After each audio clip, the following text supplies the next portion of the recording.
Alright everyone, welcome to Jasper's History Facts. Well, today is March the 14th, and on this day, in 1794, Eli Whitney, an American inventor, had his patent for the cotton gin get approved.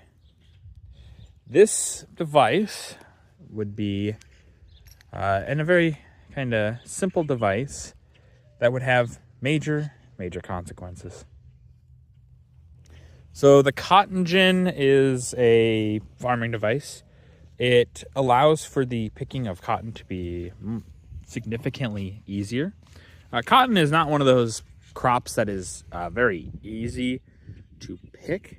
So typically how it had to be done was you had to go into the fields and pick the cotton bulbs by hand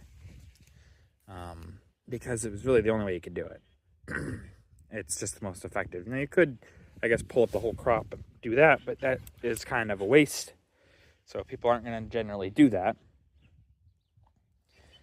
And that's obviously the main use of slave labor back in this time, is picking crops. But even still, cotton was seen kind of as a waste of time and resources. Originally, actually, in the American Constitution, things like that, they kind of thought slavery would die a natural death. They banned the slave trade after a certain amount of years after the country was formed. They banned the slave trade itself. And then they just assume, well, it's going to die out, which it probably would have. There's not really any reason to have it as much, because people were making money, but they weren't making that much money. And slavery, when you remove the new import of slaves, it becomes exorbitantly expensive. So why would people do it? Well, then Eli Whitney makes this cotton gin, and the idea was make it easier to pick cotton so that people could just do it themselves.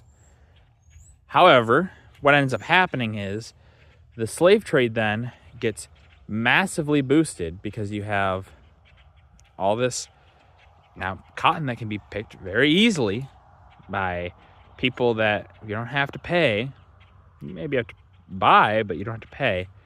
And it keeps the slave trade alive until obviously the Civil War.